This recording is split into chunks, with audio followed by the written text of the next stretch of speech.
নমস্কার, আপনি শুনছেন এই সময় গোল্ড।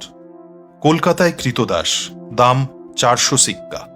লেখা জয়িতা দাস, পাঠ বৈজয়ন্ত চক্রবর্তী।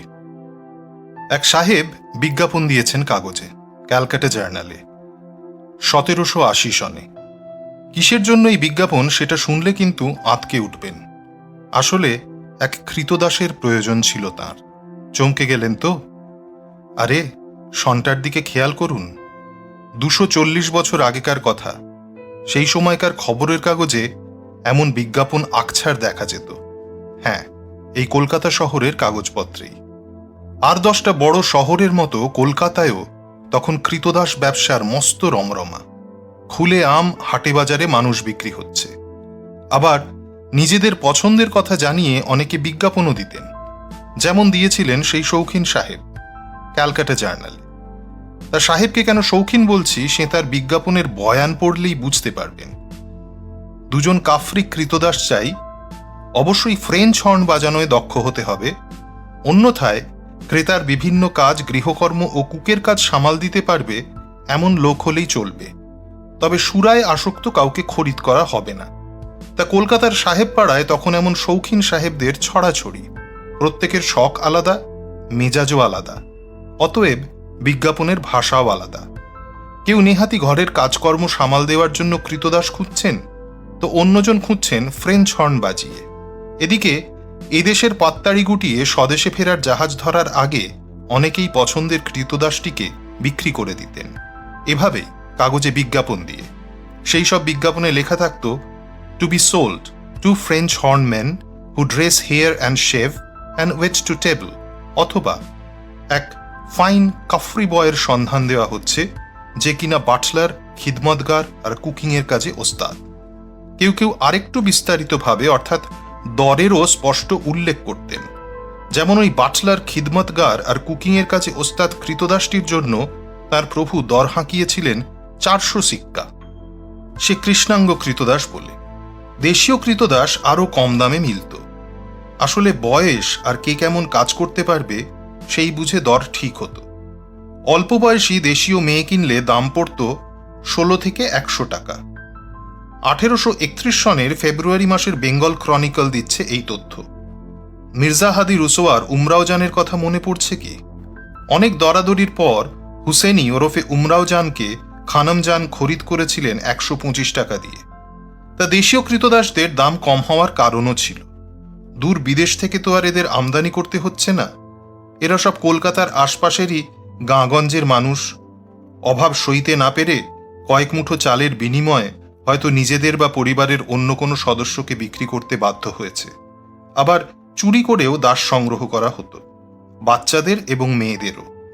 1908 সনে প্রকাশিত ক্যালকাটা হিস্টোরিক্যাল সোসাইটির জার্নালের একটি প্রবন্ধে এমন কথাই বলা হয়েছে। গঙ্গার ঘাটে তখন বিশাল বিশাল সব জাহাজ এসে ভিড়ছে কৃষ্ণাঙ্গ কৃতদাস নিয়ে। পাশাপাশি ভিড়ছে বড় বড় নৌকো, চুরি করা বাচ্চা আর মেয়েতে ভর্তি সেই নৌকা। ইস্ট ইন্ডিয়া কোম্পানি খুশি। প্রতিটি কৃতদাস পিছু তারা যে 4 টাকা 4 আনা করে ট্যাক্স আদায় করছে। আবার নিজেরাও কখনো কখনো সরাসরি বিক্রি করত কৃতদাস। না, এই তথ্যে কোনো খাদ মেশানো নেই। কৃষকের বকেয়া খাজনা জমেছে, আদায় হওয়ার কোনো সম্ভাবনা নেই, অতএব বিক্রি করে দাও এদের। এ নিয়ে সেকালে হইচই কম হয়নি। অবশেষে চাপের মুখে নতি স্বীকার করতেই হয়। বন্ধ হয় কৃষক বিক্রি 1819 সালে এক আইন পাশ করে।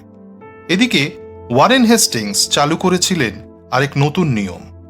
দেশে তখন ঠগি আর ডাকাতদের মস্ত উৎপাত। ইংরেজরা রীতিমতো নাস্তানাবুদ। ভয় দেখাতে ডাকাত ধরা পড়লেই ফাঁসি দেওয়া হতো, অবশ্যই অপরাধ প্রমাণিত হলে। আর ফাঁসি দেওয়া হতো নিজের গ্রামেই, পরিবার পরিজনদের সামনে। এরপরের নিয়মটা ছিল ভয়ঙ্কর। শুধু ডাকাত নয়, হেস্টিংস তার পরিবারকেও শাস্তি দেওয়ার নিয়ম চালু করেছিলেন। কি সেই শাস্তি? কোম্পানির কৃতদাসের খাতায় ঠাঁই পেত ডাকাতের পরিবারের সমস্ত সদস্যের নাম। আর যারা ডাকাত নয় কিন্তু দাগি আসামি, এদেরও বিক্রি করে দেওয়া হতো কৃতদাস হিসেবে বিদেশের বাজারে। এর জন্য সুমাত্রায় তৈরি হয়েছিল এক দুর্গ, মালবরো ফোর্ট। কোম্পানির ব্যয় সংকোচের জন্যই নাকি এমন ব্যবস্থা। এতে আসামিদের রক্ষণাবেক্ষণের খরচটাও বাঁচে, আবার বেশ 2 পয়সা আয়ও হয়। কোম্পানি কর্তৃপক্ষ খুশি। তা কেমন ছিল কলকাতার এই কৃতদাসদের জীবন? যেমন হয়, প্রচণ্ড অত্যাচার করা হতো, সেই অত্যাচারে প্রাণ যেত অনেকেরই। আর যারা একটু সাহসী, তারা সুযোগ পেলে পালিয়ে যাওয়ার চেষ্টা করত। তখন আবার কৃতদাসের সন্ধান চাই বলে কাগজে কাগজে বিজ্ঞাপন, পলাতকের বিস্তৃত বর্ণনা দিয়ে। এমনি এক পলাতকের সন্ধান পেতে বিজ্ঞাপন বেরিয়েছিল কাগজে। সেই বিজ্ঞাপনে বলা হয়েছে, বয়স বছর 20, বেশ ফর্সা আর লম্বা, তবে রোগা, আর মুখে বসন্তের দাগ। এরপরে বিজ্ঞাপনদাতা অনুরোধ করেছেন, it is requested that no one after the publication of this will employ him as a writer or in any other capacity. অনেকে আবার পলাতকদের ধরে দিতে পারলে পুরস্কারও দিতেন। যেমন আমাদের চায়না বাজারের জনৈক রবার্ট ডানকান। তার বছর 12 কৃতদাসটিও পালিয়ে গিয়েছিল। ছেলেটির নাম ইন্ডে। এই ইন্ডের সন্ধান পেতে সোনার মোহর ইনাম দেওয়ার কথা ঘোষণা করেছিলেন সাহেব। এমন অজস্র বিজ্ঞাপন ছড়িয়ে আছে সেকালের কাগজপত্রে।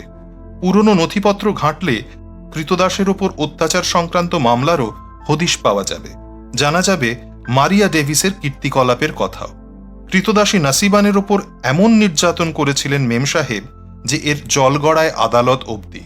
সে 1828 সনের কথা। এদিকে পৃথিবী জুড়ে তখন এর বিরুদ্ধে আন্দোলন শুরু হয়ে গেছে।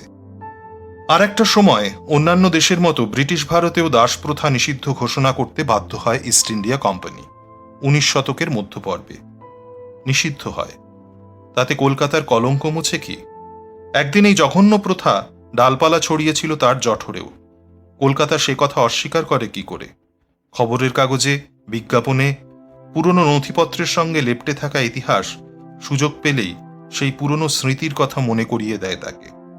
অতএব সুন্দরী কলকাতাকে এই কলঙ্ক নিয়েই বেঁচে থাকতে হয়, চাঁদের মতো।